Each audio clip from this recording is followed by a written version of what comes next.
All right. Hi, everyone. I am Maddie. I am going to do a quick disclaimer. We all have animals, all of us, mostly. But I specifically have a cat that likes to mess with the camera. So just warning. Anyways, before we really dive in to the presentation, we want to do a quick overview of our scenario and kind of what that entails. So in our case, the scenario is Draper Career Services and Day Program, which is kind of like a clinic or center that provides a variety of services, really, such as like leisure and social activities, as well as job training and placement for the career services. The program's main, I guess, clientele are about 200 adults that are said to have significant disabilities. And these disabilities range from physical disabilities to intellectual disabilities to autism.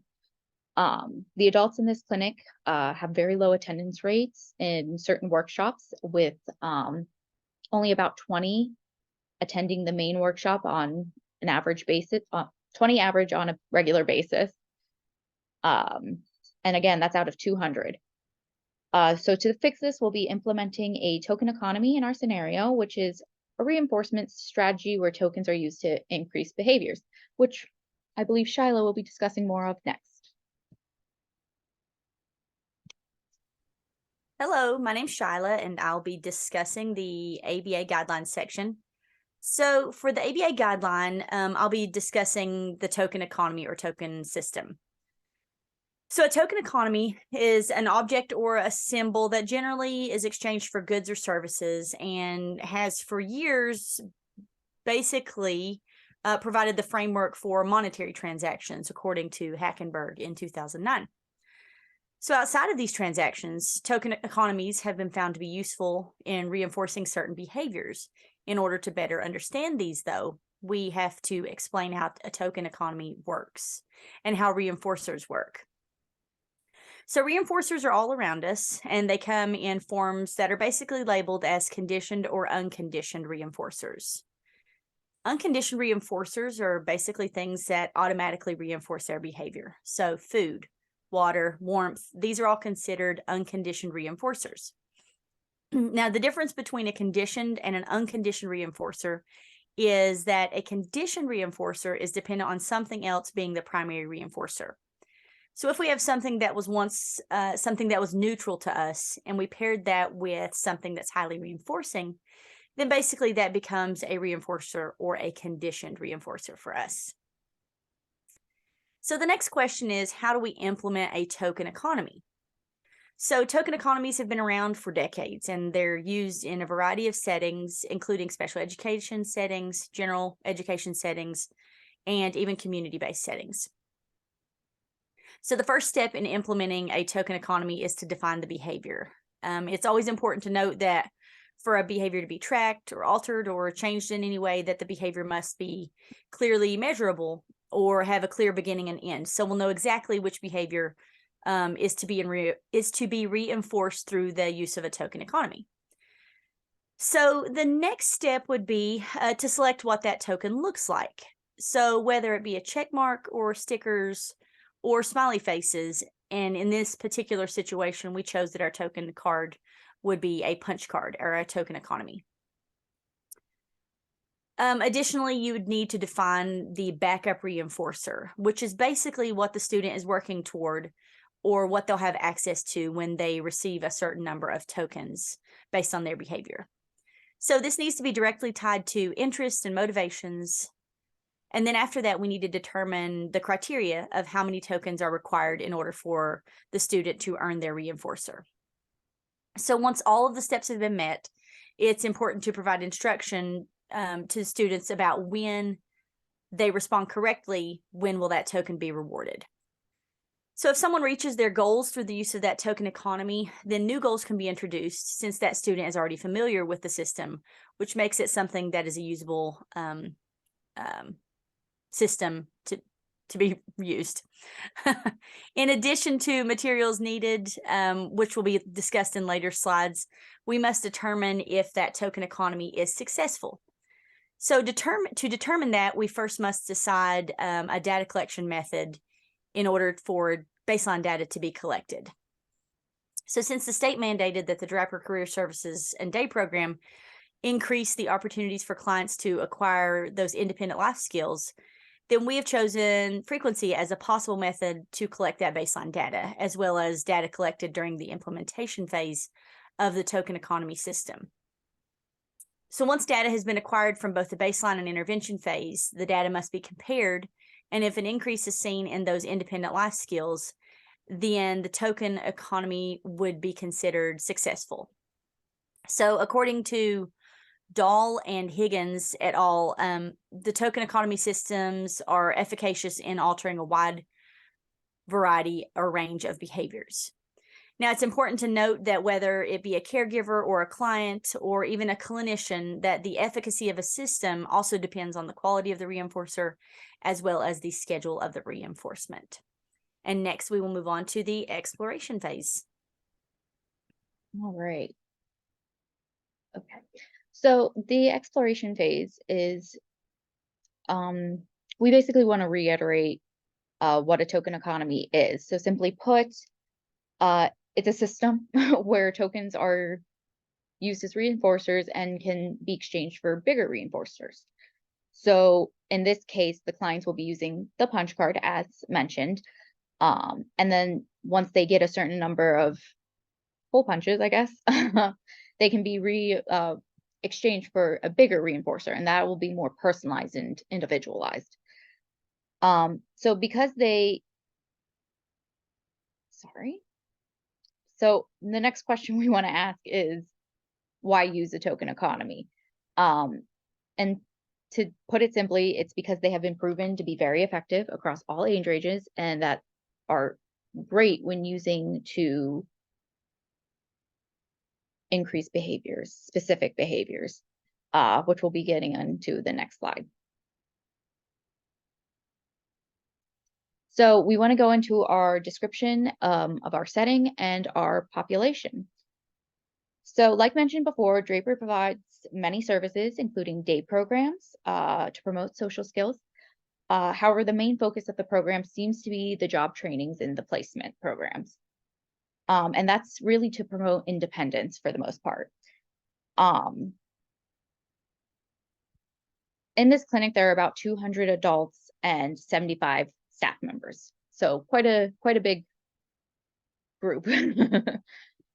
So from those 75 staff members, we want to create a leadership team for implementation. The complete list of employees are a director, 2 assistant directors, 3 occupational therapists, 30 job and life coaches, 20 teachers, 3 speech therapists, 10 assistants, 1 BCBA, and 4 RBTs. Ooh, lots of that. So the leadership team will consist of the director, 1 assistant director, 1 occupational therapist, 5 job and life coaches, 3 teachers, 1 speech therapist, 2 assistants, the BCBA, and an RBT. From that, we want to ask, why is there a need for change? So like mentioned in the overview, there are very low attendance rates for their job training and placement workshops. So this has caused them a major problem, especially with the state, as the state has given them citations for not providing those essential skills. So with the implementation of this token economy, we're hoping to increase motivation, increase those skills that we want to work on, as well as encourage self-monitoring and self-determination. So now that we've covered some basics, we'll need to get into the steps for implementation. The first of which would be recording baseline data. Based on the information provided in the scenario, we're not quite sure how often these workshops, how many workshops there are, and how often they occur. So given that, we're giving a guesstimation of about 2 weeks of baseline data. And again, that can be changed given how often these happen. From there, we want to gather our materials. One of the pros about token economies is that they often don't require much. In this case, we'll need the punch cards, which we'll be discussing more of how those materials come into it later, as well as the prizes, which are a bit more individualized. After that, we'll need to teach the staff how to effectively use the token economy. And this is where the leadership team comes in.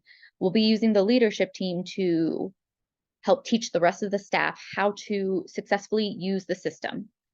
We also want to make sure that any rules and guidelines are clear to both staff and clients before moving on to the last step, which is implementation and then taking the intervention data, which again should be about 2 weeks, give or take.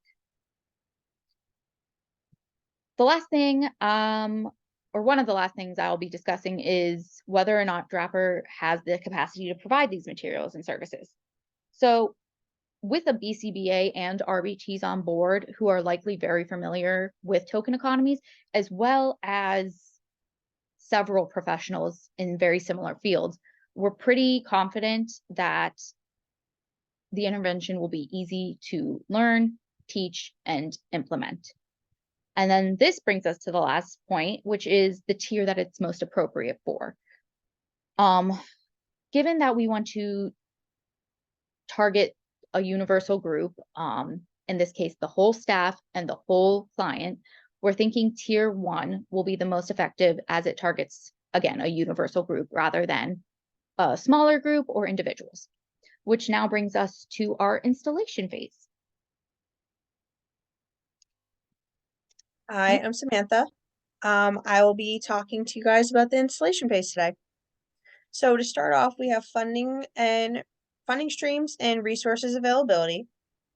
So the great thing about our proposal is that the Draper Career Services and Day Program will not have to spend any extra money on the interventions suggested or the materials needed.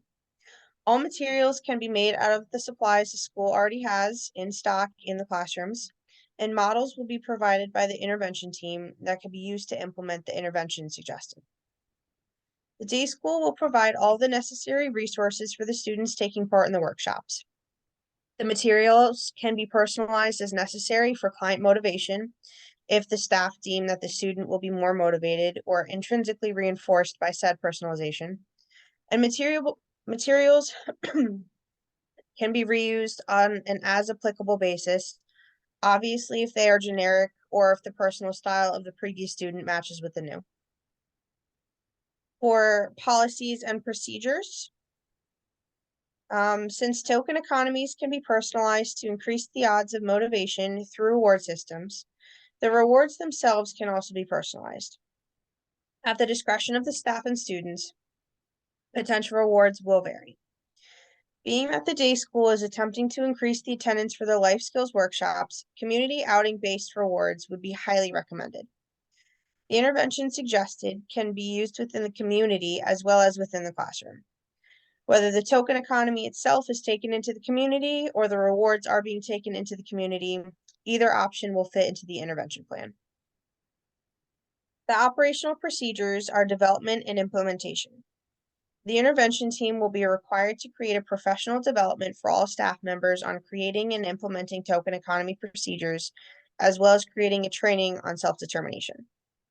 Development will include professional development for all staff members, creating necessary materials, writing task analysis on behavior skills training, or BST, and creation of presentation for training.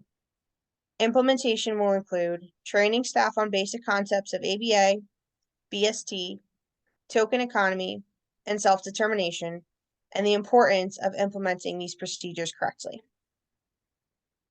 And for our final implementation tips, implementing token economies in teaching is imperative to student success when there is no initial motivation. If members of staff are well trained in the initial concepts of ABA, as well as understand how to implement the interventions and procedures suggested by the intervention team, a positive increase in motivation of students should be seen. Staff must understand that improper training and utilization of procedures will be detrimental to future use of the outlined interventions. And next, we will be going over the intervention training materials. Hello, I'm Sarah, and I'll be talking about the intervention training methods, and then I'll be talking about the materials after, and there'll be a token economy punch card example that we made up. So we decided to go with behavior skills training for the intervention training methods for the staff. this method of training will allow them to practice both their competency and performance with the interventions. So instead of just reading about how to perform a skill, behavior skills training will allow the staff to not only practice it, but receive feedback from us as well. The combination of these teaching methods will help the staff generalize what they learn to other students and environments, meaning that'll be a more sustainable plan for the day program in the long run. Behavior skills training involves 8 different steps, which I will be talking about on the next slide. And the first step will be to provide a rationale as to why it's important to implement these interventions and what benefits they could have on the client in the long term. This is extremely important because it will provide motivation for the staff, as they'll be able to see how this could help both the clients and the employees, especially for a program in a setting like this where they might not all be aware of ABA and the benefits of it. So it's important to explain how this could possibly help them. The second step is to provide detailed written instructions on how to implement the interventions. The third step is to provide clear vocal instructions on how to implement the interventions. The fourth is to demonstrate how to implement the interventions. The fifth step is to provide opportunities to practice implementing these interventions. And this is all what I was talking about earlier with the combination of teaching methods. And six is to provide corrective feedback and positive reinforcement if applicable. And positive reinforcement should be very easy to give and is an extremely important part of ABA and will really help the staff learn the skill. The seventh step is to repeat the previous 2 steps until the staff performs the target skills for each intervention correctly. And the 8th step is to assess if they can generalize the skills learned when applicable. And this is really important, especially with our self-determination intervention, because self-determination can translate to many different aspects of the learners' lives. And so it's important for the employees to be able to generalize that in different environments, in different clients, and in different situations. The next slide will be about the intervention materials, which is just an example punch card that we made up. Based on the little information that we were given, we were talking about 2 weeks data, 4 weeks during the intervention. So we just made a basic example card that can be altered to fit the certain interventions once they're in place. This is based on the fact that currently 5 clients are in the integrated community program and 25 clients participate in the sheltered workshop. All day program clients are offered the opportunity to participate in a life skill class on Tuesdays, but only 20 clients actually participate on a regular basis, which we touched on earlier. And since we can kind of assume that there's 4 Tuesdays in a month, we thought that that was a good base example card to put into place. Hi, my name is Katie, and I'm going to talk about the data collection. So what we really wanted to focus on with our token economy to determine if it was effective or not was attendance. So we were going to take the attendance before and after it was implemented. We just wanted a few different points to determine what attendance looks like. So date, client name, present, yes or no. And we would be able to see how many came before the punch card. And then once the punch card was implemented, how attendance rates changed. And so that's what we would do with attendance. And then we would track one other kind of data collection on the next slide.